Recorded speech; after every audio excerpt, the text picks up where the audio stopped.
అవగాహన వచ్చి ప్రభుత్వానికి డాక్టర్లచే ఫ్రీ సర్వే పెట్టడం జరిగింది.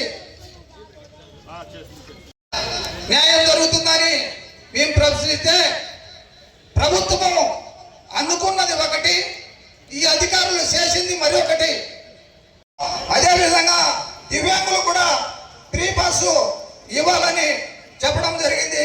అదేవిధంగా ధన్యవాదాలు తెలియజేస్తూ మరి అలాగే వేదిక అలంకరించిన ఆర్టీసీ ఆర్ఎం గారికి మరియు డిఎం గారికి ఆర్టీఓ గారికి దీనిపైన చర్య తీసుకొని ఇక్కడ మన రాయచోటి ఏరియాలో ఏ పరిస్థితుల్లోనూ ఒక్క చేసిన ఇబ్బందుల వల్ల ఇప్పుడు ప్రభుత్వం అరే ఇది కరెక్ట్ కాదు, మనకు చెడ్డ పేరు వస్తుందని ఏదో విధంగా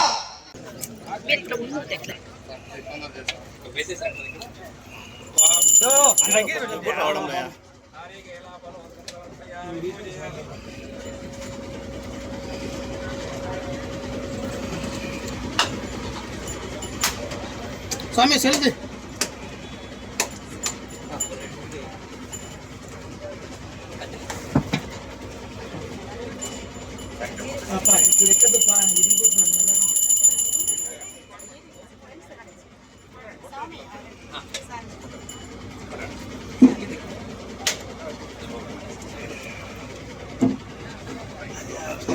లేదు ముందు పోతే నాకు రాదు. నువ్వు కండాలన్నా కొద్దిగా రానా ఓకేనా? Okay right.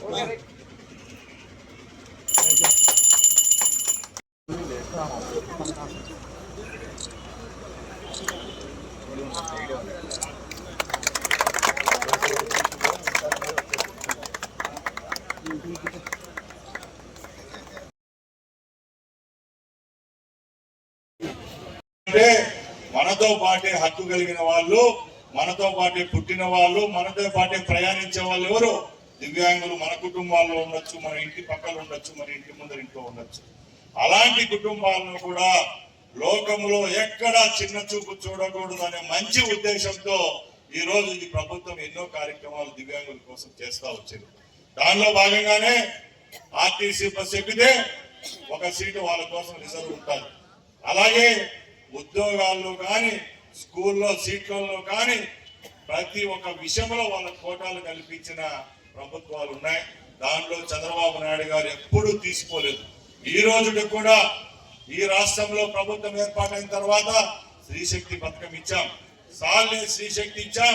ఇంకా చాలు ఈ భారం మనకి పడతా ఉంది, ఇంకా గమ్మున ఉండాలని అనుకోలేదు.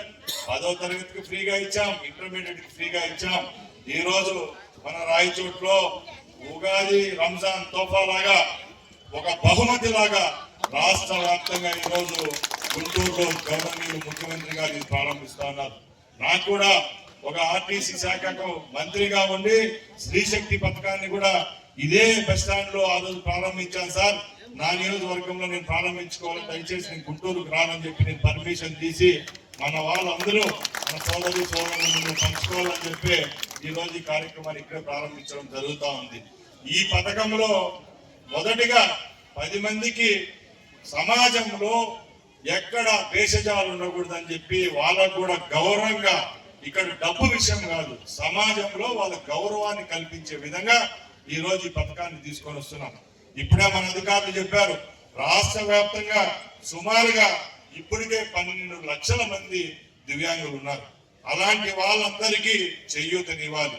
ముందే ఏపీఎస్ఆర్టీసీలో 40% ఏదైతే డిజేబిలిటీ ఉంటుందో అలాంటి వాళ్ళకు 40% 50% మనం రాయితీ ఇచ్చేవాళ్ళం.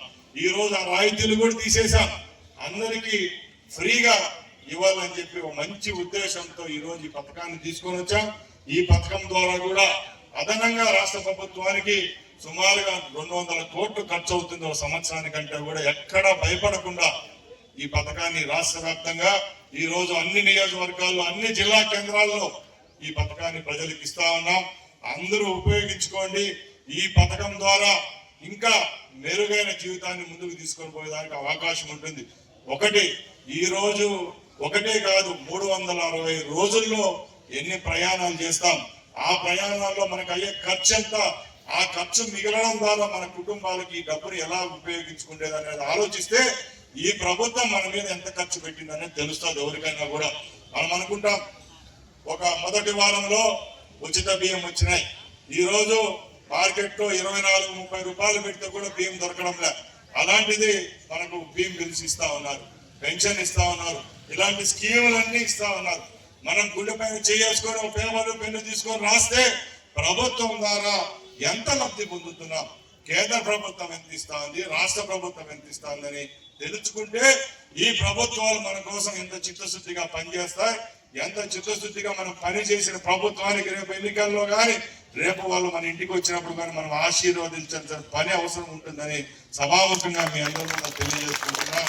అలాగే ముఖ్యంగా మన ప్రాంతం చాలా వెనుకబడిన ప్రాంతం, ఉండే 175 నియోజకవర్గాల్లో ఎక్కువ వెనుకబడిన ప్రాంతం ఏదైనా ఉన్నాయంటే రాయచోటి, తమ్మాలపల్లి, మదనపల్లి, పీలేరు. మన ప్రాంతంలో నీటి ఎద్దడి తక్కువ, వర్షాభావం తక్కువ ఉంటుంది. అప్పుడే మార్చి నెల వచ్చిందంటే ఎక్కడ చూసినా కూడా ఈ నీళ్ళ సౌకర్యాలు లేవు. రాబోయే కాలంలో కూడా ఆర్టీసీ బస్ స్టాండ్లలో, ఆర్టీసీ బస్ స్టాపుల్లో ఈ 4 నెలల్లో ఎక్కడైనా మంచినీటి సౌకర్యం సమస్యలు లేవనెత్తుకుంటే ఈ ప్రభుత్వం చర్యలు తీసుకుంటుంది. మంచినీళ్ళ కేంద్రాలు ఏర్పాటు చేస్తాం. అలాగే ఆర్టీసీ బస్ స్టాండ్లలో ఒకప్పుడు ఎక్కడైనా ఫ్యాన్ తిరిగిదా చూడండి, ఈరోజు ఫ్యాన్లు తిరుగుతా ఉన్నాయి ఆర్టీసీ బస్ స్టాండ్లలో. ఒకప్పుడు ఆర్టీసీ బస్ స్టాండ్ లో గోడలకు చూస్తే ఎక్కడ చూసినా ఒక్కాకి నీళ్ళు ఉండేది, ఈరోజు ఎక్కడైనా ఒక్కాకి ఎక్కడైనా ఆర్టీసీ బస్ స్టాండ్లలో ఉందే. ఇది చంద్రబాబు నాయుడు పనితీరు. పొద్దున్న లేచిన కాలం నుంచి రాత్రి వరకు ఏ డిపార్ట్మెంట్ ఎలా పనిచేస్తుంది, ఆర్టీసీ బస్ స్టాండ్ ఎట్లున్నాయి, పంచాయతీరాజ్ రోడ్లు ఎట్లున్నాయి, డీలర్ బియ్యం ఇస్తాడా లేదా, ఇచ్చిన బియ్యంలో 1 కేజీ 1/2 కిలో పట్టుకుంటాడా, పింఛన్ ఇచ్చేటప్పుడు విలేజ్ సెక్రటరీ ముఖంలో నవ్వుందా, లేకపోతే డబ్బు కార్యక్రమాలు ప్రభుత్వాలు ప్రవేశపెట్టినప్పుడు ప్రభుత్వాలకు కావాల్సింది మీ చిరునవ్వు, మీ తప్పట్లే తప్పగా ఎప్పుడు మీ దగ్గర నుంచి ఏ విధమైన ఆశ, ఏది విధమైన లబ్ధి అవసరం లేదనుకుంటే ఈ ప్రభుత్వాన్ని మీరందరూ దీవిస్తారని మరొకసారి కోరుకుంటూ ఈ సదావకాశాన్ని ఇచ్చిన మీ అందరికీ ధన్యవాదాలు తెలియజేసుకుంటున్నా. జై హింద్, జై చంద్రబాబు.